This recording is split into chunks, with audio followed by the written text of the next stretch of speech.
अभी जो मौजूदा हालात हुआ है जम्मू कश्मीर के पहलगाम में निर्दोष हिंदुओं को मौत के घाट उतार दिया गया है इन पाकिस्तानी आतंकवादियों के द्वारा, और वो भी केवल उन लोगों से उनका धर्म पूछकर उनको मारा गया। और इस चीज ने भारत को मजबूर कर दिया इस संधि को तोड़ने पर, जो कि 1960 से चली आ रही थी। इंडस रिवर ट्रीटी, सिंधु जल समझौता, इसको भारत ने अभी तोड़ दिया है। पाकिस्तान को यही डर है कि अगर भारत ने उसका पानी रोक दिया तो उसके खेत बंजर हो जाएंगे, बिजली संकट बढ़ जाएगा और वहां पर भुखमरी जैसे हालात बन जाएंगे। प्रधानमंत्री नरेंद्र मोदी ने सन 2016 में कहा था कि पानी और खून एक साथ नहीं बह सकता। नमस्कार दोस्तों, देखिए, पानी जीवन का मूल आधार है, लेकिन जब पानी सीमाओं में बंधा हो तो यह एक संघर्ष का भी कारण बन सकता है।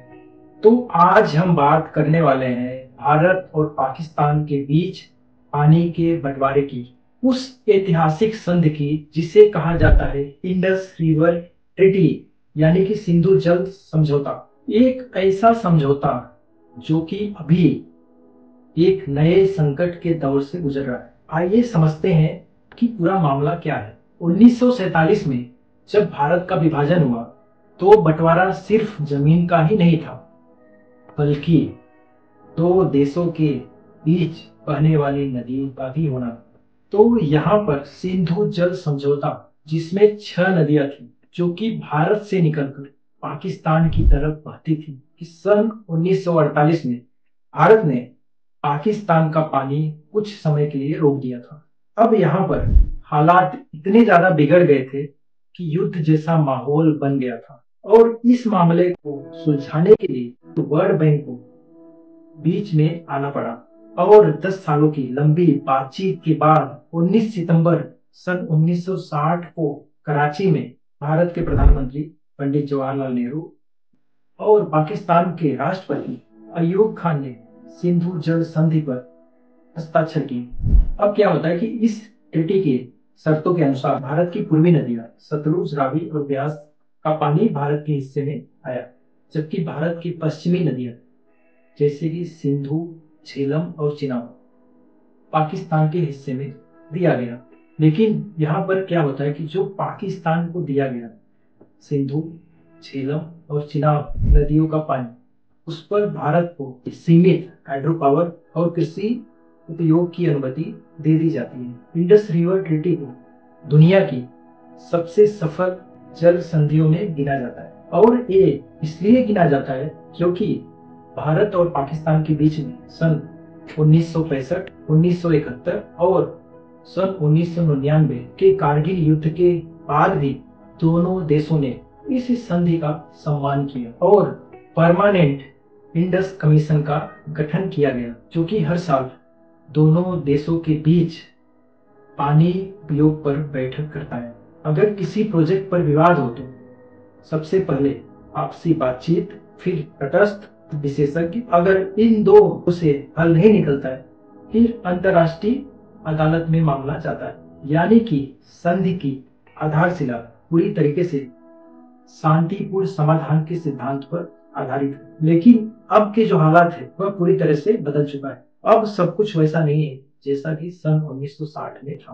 भारत किशनगंगा प्रोजेक्ट झेलम की सहायक नदी पर और रातले प्रोजेक्ट चिनाब नदी पर शुरू किया है, और इस पर पाकिस्तान का आरोप है कि भारत इन परियोजनाओं के जरिए उनके हिस्से के पानी सप्लाई को प्रभावित कर सकता है। और वही भारत का कहना है उसने संधि की शर्तों का पूरी तरीके से पालन किया है।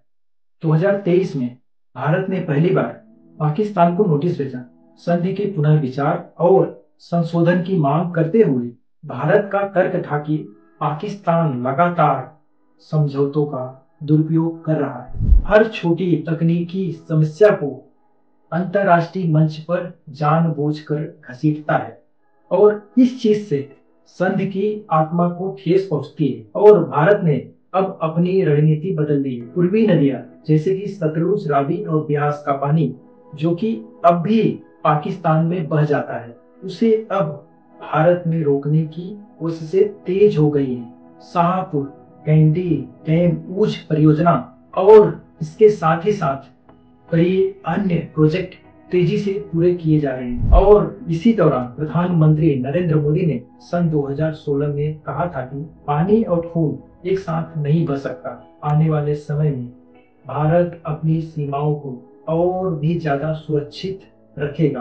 अब यहाँ पर पाकिस्तान की क्या चिंता है वो भी समझ लेते हैं। पाकिस्तान के लिए इंडस रिवर और उसकी सहायक नदियां उसके लिए एक लाइफलाइन की तरह है।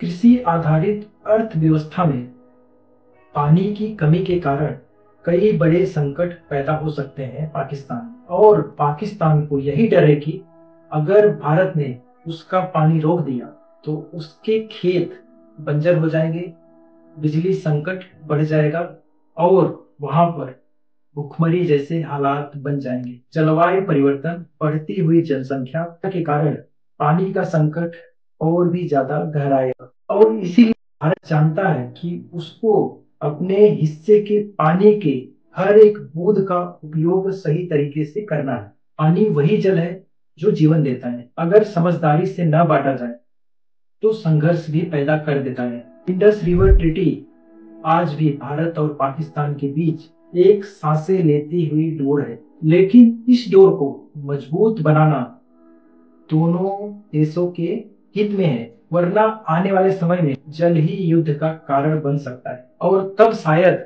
नदियां सिर्फ इतिहास की कहानियां बनकर रह जाएंगी। तो अभी जो ताजा विवाद हुआ है पाकिस्तान की तरफ से, जम्मू कश्मीर के पहलगाम में पाकिस्तानी आतंकवादियों के द्वारा निर्दोष लोगों की हत्या जो की गई है, उसी के चलते भारत ने इस इंडस रिवर ट्रीटी को बैन कर दिया है, यानी कि रोक लगा दी है।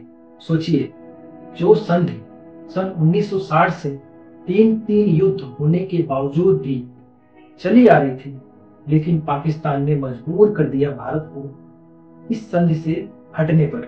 जो नरेंद्र मोदी प्रधानमंत्री थे सन 2016 में, वही आज प्रधानमंत्री है सन 2025 में। तो उन्होंने अपनी कही हुई बात को ही अप्लाई किया है अभी कि भाई अगर आप हमारे लोगों का खून बहाओगे तो हम यहाँ से पानी नहीं बहाएंगे। दोनों एक साथ नहीं चल सकता है, एक को तो रुकना पड़ेगा। तो यह एक बहुत ही बड़ा मुद्दा है आज की डेट में, जो कि भारत को मजबूर किया इस संधि को तोड़ने के। जय हिंद।